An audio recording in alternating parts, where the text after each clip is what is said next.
애굽에서 떠난 아브라함과 롯 일행은 다시 가나안 땅으로 되돌아옵니다. 돌아올 때는 빈손으로 오는 게 아니라 창세기 13장 2절에 보니까 육축과 은금을 풍부하게 가지고 돌아옵니다. 그리고 베델과 아이 사이에서 정착해서 지내게 되는데, 시간이 지나면서 아브라함의 권속들과 롯의 권속들이 더 이상 동거하기가 어렵게 돼요. 왜냐하면 가축의 수가 늘어났고요. 그래서 가축의 수에 비해서 상대적으로 그들이 거하고 있는 목초지가 좁은 것입니다. 당시 아브라함과 롯이 거주하고 있는 그 땅에는 가나안 원주민인 브리스 사람과 가나안 사람도 함께 거주를 했습니다. 그들이 아주 오래전부터 그 땅에 살고 있던 원주민이었기 때문에 이미 그들은 풀이 많고 물이 좋은 곳을 다 차지하고 있었겠죠. 그러니까 그 원주민들이 차지하고 남은 파이를 아브라함과 롯이 나눠 쓰고 있었으니 땅이 좁을 수밖에 없었던 것입니다. 결국 사건이 터집니다. 목자들끼리 목초지를 놓고 싸움이 났습니다. 예나 지금이나 이 물질이 많아지면 다툼이 생기기 마련인 것 같습니다. 형제들이 가난할 때는 서로 사랑하다가요, 아버지 재산이 많아지면 어떻게 해요? 살아계신데 유산 가지고 싸우죠.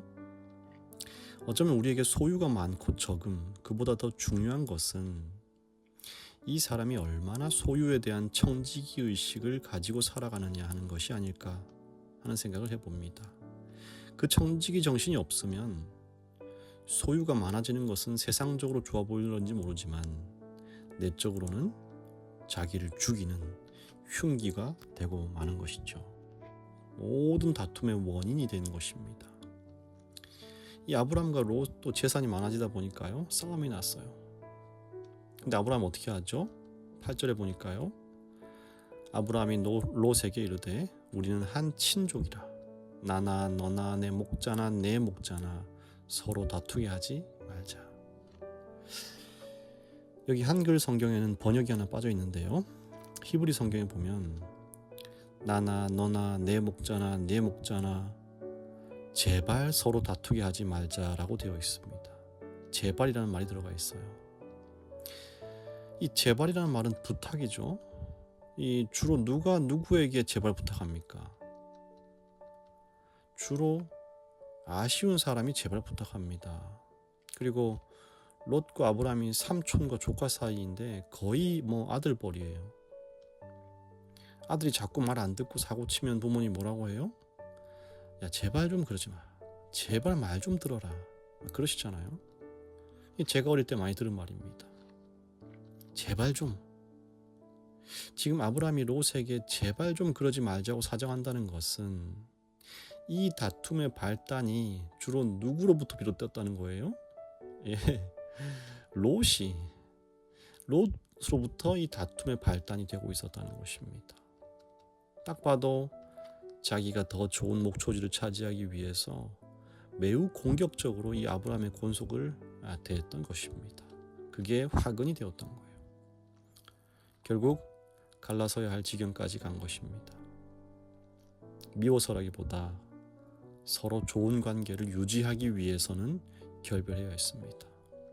근데 이 아버지 뻘인 아브라함이 자, 내가 나이가 많으니까 이 땅을 가질게. 너는 나머지 땅 어떻게 알아서 해. 이렇게 한 게 아니고 선택권을 누구한테 주는 거예요? 조카인 롯에게 먼저 줍니다. 9절에 유명한 말이죠. 네가 오른쪽을 택하면 나는 남아있는 왼쪽을 택할 것이고 네가 왼쪽이 좋다면 나는 남아있는 오른쪽을 가질 테니 네가 먼저 선택해라. 이렇게 말해요. 사실 이 말은 쉬운 말이 아닙니다. 고대 유목민들에게 있어서 제일 중요한 것은요, 질 좋은 풀이 나는 목초지예요. 거기에다 물샘이 있어야 됩니다. 이것은 생계와 관련이 있습니다. 먹고 사는 문제였어요. 굉장히 예민한 문제고 양보할 수 없는 문제였습니다. 여러분, 물샘과 목초지를 찾지 못하면 양떼가 다 죽는 거예요. 그러니 상식적으로 또 천수로 따져도 어른인 아브라함이 먼저 선택하는 게 맞죠. 거기다가 하나님으로부터 땅을 약속받은 사람은 롯이 아니고 아브라함이었어요. 그러나 이 아브라함이 대단한 것이 그럼에도 불구하고 롯에게 땅 선택권을 양보하는 것입니다.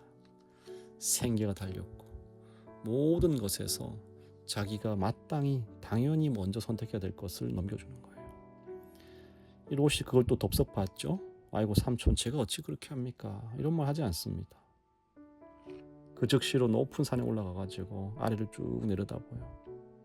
그랬더니 이 사해 언저리에 소알까지 큰 평야가 쫙 펼쳐져 있는데 거기에 이제 물이 아주 넉넉하고 아주 목초지가 멋지단 말이죠.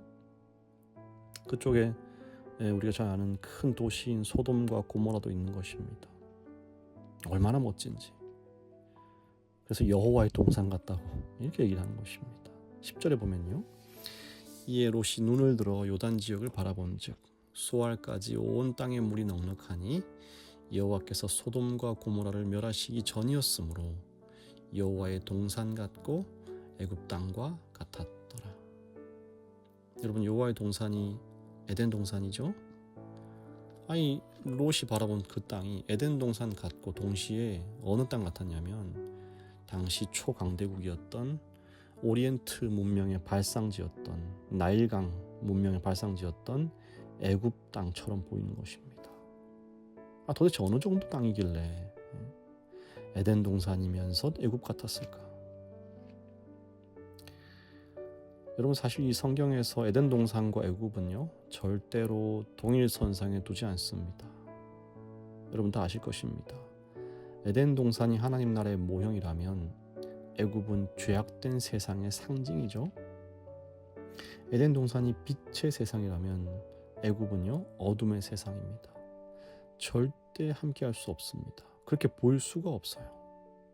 그런데 놀랍게도 롯의 시선은 여호와의 동산 같으면서 애굽 땅과 같이 보이는 것입니다. 단지 그 땅의 외형적인 것만 보고요. 그 땅의 풍요로움만을 보고 애굽과 에덴 동산을 동일시하는 거예요. 여러분, 저와 여러분이 하나님을 중심에 두지 않으면요. 언제든지 롯처럼 세상과 에덴 동산을 혼동하게 됩니다. 세상에서 더 높아지고 더 많이 가지고 내 뜻대로 다 이루어지면 말이죠. 뭐라고 얘기해요? 여기가 천국이구나. 착각하는 거예요. 롯처럼 말입니다. 여러분 성경은요. 그 땅을 분명하게 이렇게 기록합니다. 13절에 소돔 사람은 여호와 앞에 악하며 큰 죄인이었더라. 하나님 보시기에요. 소돔 사람은 큰 죄인들이었어요. 근데 롯은 어때요? 그 땅이 여호와의 동산 같다. 여러분 오늘 이 사실에서 우리는 중요한 교훈을 얻게 됩니다. 결별하기 이전까지 롯은요 항상 아브라함과 동행했었어요. 하란 땅에 있다가 아브라함이 하나님의 말씀을 듣고 가나안 땅으로 이주할 때도 롯이 따라갔습니다. 그뿐 아니라 아브라함이 잠시 하나님을 등지고 애굽으로 내려갔을 때도 롯도 같이 따라갔어요. 그리고 애굽에서 아브라함이 하나님의 말씀을 등졌을 때 얼마나 수치스러운 결과가 드러났는지 롯은 그 바로 옆에서 똑똑하게 목격했습니다. 그럼에도 불구하고 하나님께서 아브라함에게 어떠한 은혜를 베풀어 주시는지도 역시 다 보았어요. 롯은 지금 아브라함을 통해서 그가 잃었던 옛 약속의 땅 가나안 땅으로 어떻게 돌아왔고 하나님이 이 한 사람의 믿음을 어떻게 성장시키는지의 모든 과정을 다 목격한 사람입니다. 그런데요, 롯은 아브라함과 달랐어요. 그의 삶은 완전히 아브라함과 정반대였습니다. 이유가 무엇일까요? 아브라함을 통해서 하나님이 하신 모든 것을 다 보았음에도 불구하고 그는 다르게 살았어요. 그 이유는 바로 경험에 대한 해석의 차이였습니다. 여러분 우리가 인생을 살아가면서 겪는 어떤 영적인 경험을 포함한 여러 경험의 자체도 중요하지만 그 경험보다 더 중요한 것은 그것을 어떻게 해석하느냐인 것입니다. 똑같이 애굽에서 실패를 경험했지만 그 실패에 대한 해석이 아브라함과 롯이 달랐어요. 아브라함은 그 애굽을 보면서 다시는 나는 애굽처럼 이 세속적인 세상에 살지 않겠다라고 생각했지만 롯은요, 애굽의 화려함을 보고 쫓아갔어요. 해석이 달랐던 것입니다. 그랬더니 삶의 방식이 달라졌어요.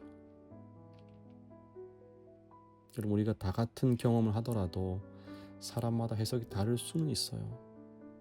이 사람의 살아온 환경이 다르고 지식과 품성이 다르기 때문에 해석도 다를 수 있습니다. 그럼 어떻게 됩니까? 기준이 있어야겠죠. 하나님의 말씀이 기준이 되어야 하는 것입니다. 그분이 주신 말씀을 통하여 해석해야만 바른 해석이 나오는 거예요. 애굽의 사건을 통해서 아브라함은요, 하나님의 말씀 속에서 해석을 하게 되죠. 내가 살아보니까 하나님의 말씀을 등지고서는 인생은 물거품처럼 덧없이 사라질 수밖에 없다는 것을 깨달았어요. 그래서 그는 그 사건을 통해서 회개하고 하나님께로 되돌아갔습니다.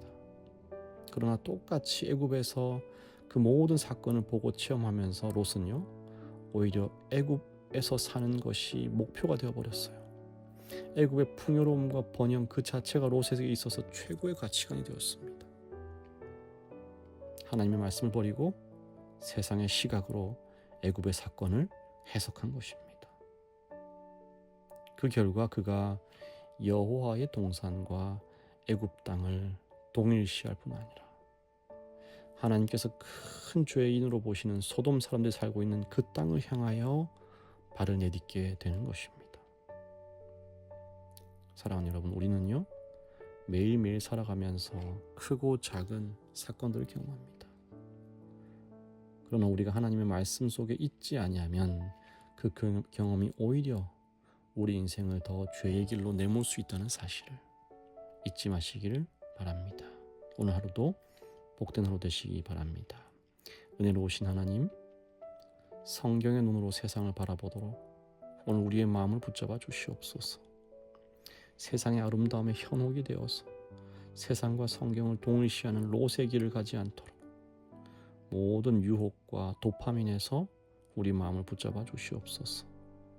주님, 강동인 어린이를 위해 기도합니다. 이 어린이가 우리 교회에서 하나님의 사랑과 이웃의 사랑을 많이 받고 자라나서 교회와 하나님을 사랑하고 부모에게 기쁨이 되는 아이로 자라도록 함께해 주시고 언제 어디를 가든지 아브라함의 믿음을 쫓아가도록 인도하여 주시옵소서. 예수님의 이름으로 기도합니다. 아멘.